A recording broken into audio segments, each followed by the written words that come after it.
Behold my stuff. My name's David and I am a content creator, an archer, and a pole dancer. And these are the answers to your questions. Now, I recently hit 1 million subscribers on YouTube, which is absolutely wild. And to celebrate, I did an Ask Me Anything video, and you did not disappoint. Several thousand comments later, and there are some incredibly insightful questions, some very deep technical questions, and some really, really silly ones. So to answer the most popular ones in no particular order, one of the questions that came up a few times was, do you have a job or do you have a day job? Which is kind of funny because you're sort of looking at it. Now, I do teach pole and I do teach archery, and I've got a tutorial site where I go through a bunch of different archery techniques. But for the most part, my job is these videos. I'm a YouTuber and most of my income comes from YouTube, and occasionally from the revenue that I can make from ads on those. It's a terrifying business to be in because it fluctuates month to month depending on how much people like my stuff. But it's also an incredible privilege to be able to do this sort of thing for a living and just answer questions and make videos that I enjoy. Now, as part of that, I also do shows and demos and performances. And if you're interested in booking something like that, please reach out because I love doing things like that. But my day job, if you will, the bulk of it, is the YouTube stuff. It's the stuff that I post on shorts and the occasional ad. And those are the things that keep the lights on and keep everything running and let me do the other things. Speaking of which, how would animal folk fight? Humanoid animals have been a staple of medieval fantasy settings since, well, medieval times, with some settings like Humblewood populating their worlds exclusively with these kind of creatures. But with such massive disparities in size, speed and strength, what would combat between these creatures actually look like? In real life, the shape and size of animals massively affect what they can do. So a dog is much more likely to fight with its teeth than its paws. Good boy. But even for fantasy versions, a tiny mouse is unlikely to hit with as much force as a massive badger.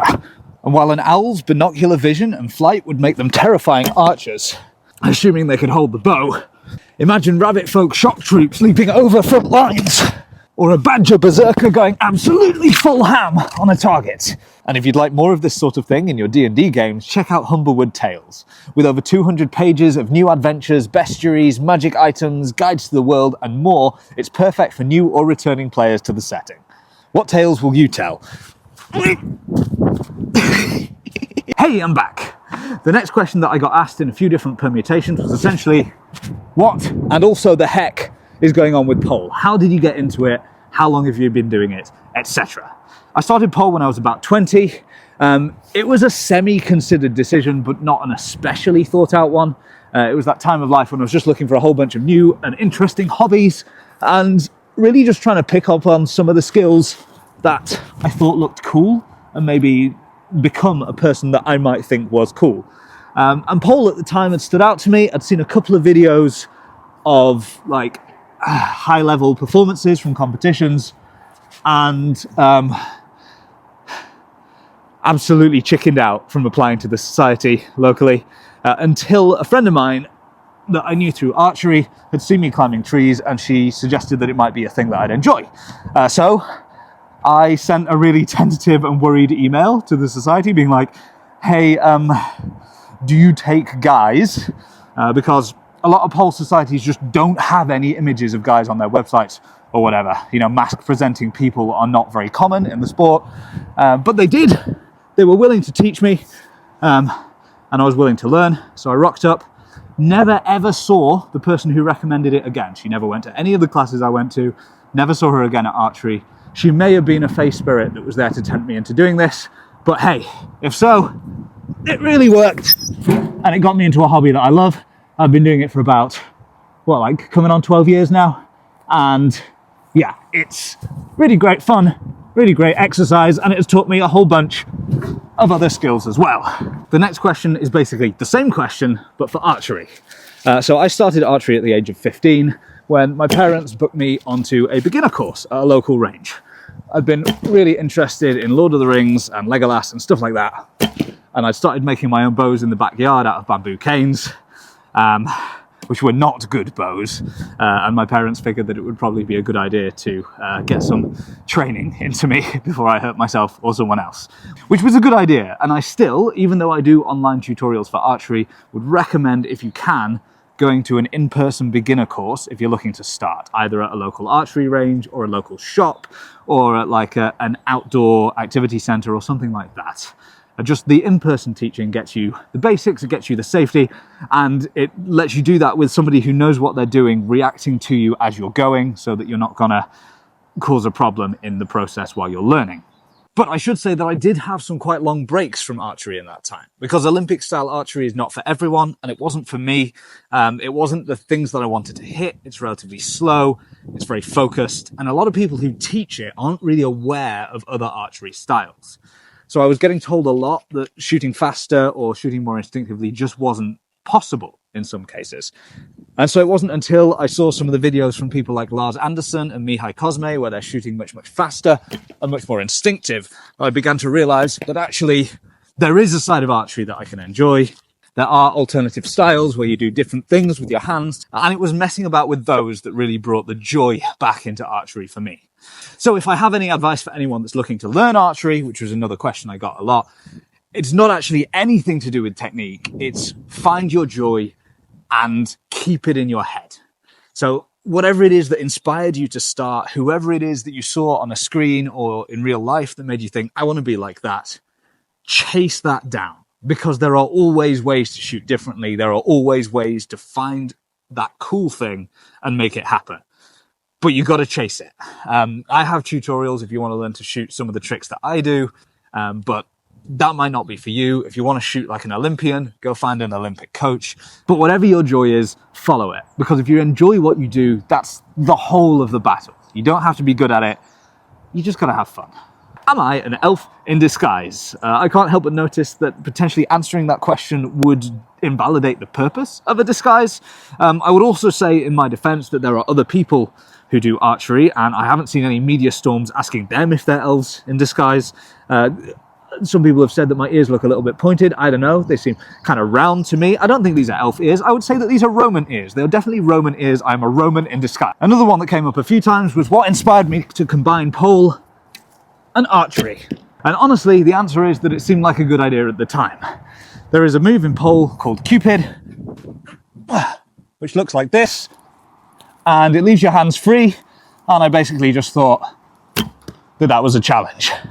Since then, I've branched out into more moves, I've done shows and performances, and it's just a really fun way to combine two things that I enjoy. Do I recommend it? Absolutely not, because if other people start doing this and getting good at it, then I will no longer have a niche. But if you do, please let me know, because I love sharing the joy for things like this. Some of you have asked about pets. This is Zorro. He is a 7-month-old blue Picardy Spaniel. He's an absolute menace, and I love him greatly.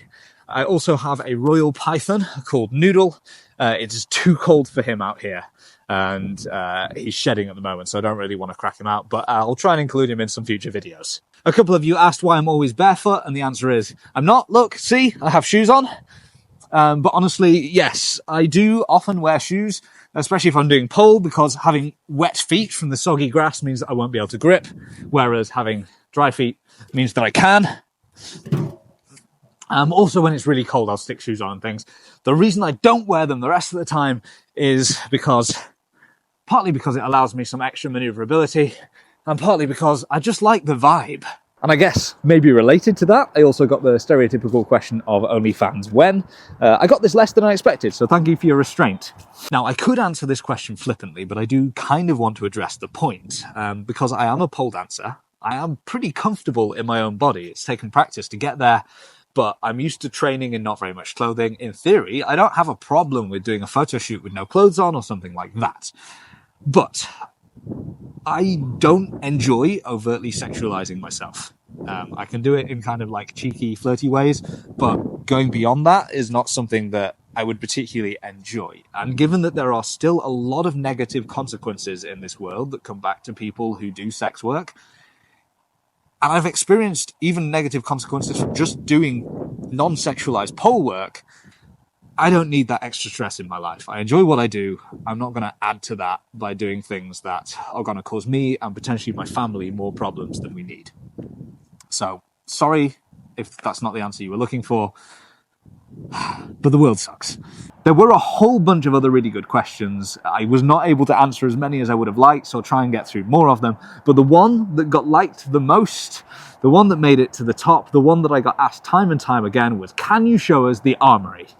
Now, my Armory is basically a bunch of boxes inside a shed. It's not particularly nice, but what I can do is show you everything that's in it. And so, behold my stuff. This is the big one. It's the one people ask about the most. It is a Zweihander. It's from Regenier. It's a little under 2 meters, so 6'6"-ish. And therefore, it is taller than me. And it weighs about 3.6 kilos. I don't know the maths. It's a chunk, but it's not as much as you'd think because it is designed to actually be used rather than be a display piece. Cold Steel UK sent me some things to play with, so I've got some bucklers, a Targe, let's see, a Viking hand axe, the Warhammer, and of course, this lovely winged spear, which is for doing the pokey-pokies. I have this crossbow, which is a ridiculous thing, basically a sawn-off. This crossbow, which is currently awaiting some limb repairs, but I'll get on that eventually. I've got a bunch of what are in reality tools, which have been found in old sheds and things that I can use for certain demos. This thing is a Polish hand axe, or chupaga. They were used as walking sticks and self-defense tools in the mountains. This is just a bog standard-ish knife. This is the only other sword that I own. It's a Todd Cutler clip point falchion. It is a lovely choppy beast of a thing, and it is way too nice for me to be damaging and destroying, so I try to be careful with it. I also, which I did not have when I started this video, now own a Todd Cutler Archer's Pick, which is this lovely testicular knife that is used for jamming into things where you've stuck your arrow and wedging it out again, mostly trees. It probably does have other purposes as well, but would not wish to speculate too far into those. And then there's the bows. This thing is my pride and joy. It is my favorite bow. It is a Border Bows Ghillie Dhu. If you see me shooting a bow in a video, chances are it's this one. It is 60 pounds at 28 inches, which is slightly less than that. 28 inches about here. So I can take it to about 30 with these arrows. It's nice. I can shoot it fast. I can shoot it all day. It's a very, very quick bow because the limbs themselves are made of carbon fiber. So although you can use it with historical archery techniques, it's like a magical +1/+2 bow in terms of how it actually performs, which suits me very nicely. And then I've got my silly arrows that I can also use with it. There's a couple of different quivers down there. This is a slightly heavier bow. This one comes to about 100 pounds at 31 inch, which is about here. So I'm using this one to train up to some heavier bows again. I did have one that was heavier than this at around 120, but I broke it. I used it too much and the limbs eventually split, so I'm looking to get another one to replace that eventually. I've got a couple of these things. These are basically training bows. This is a bog standard beginner's recurve, which I use when I need to demo recurve stuff. It's a Windrunner by Mandarin Duck. There's a link to them in my bio if you're looking for a beginner bow. This is basically a toy. It's called a Fobo Pro. It's by Marky Sparky Toys. And it has so little draw weight that you can dry fire it without it being too much of an issue, though you still probably shouldn't. It can be shot either way up, and therefore with either hand, depending on what style you want to shoot. So it's good for like getting complete beginners to have a go and doing certain training techniques. This is my staff. I would use it for staff training, but there's only one of me in the company, so I just use it for training myself. This is a very lovely Emperor bow from Alibo. It's pretty. It's 45 pounds at 28 inch. It's also quite whippy and fast, and it's a more traditional looking style of horsebow, so it's nice to use for special occasions. This is not a bow. This is a berimbau, which is a Brazilian musical instrument that you play by twanging the string. I've not got its resonance chamber on it right now, so it's very, very quiet, but that's what this is. This is an oud. I use it when I need something that looks vaguely like a lute for bard-type shenanigans. It's not really a weapon, but it would probably hurt if you hit someone with it.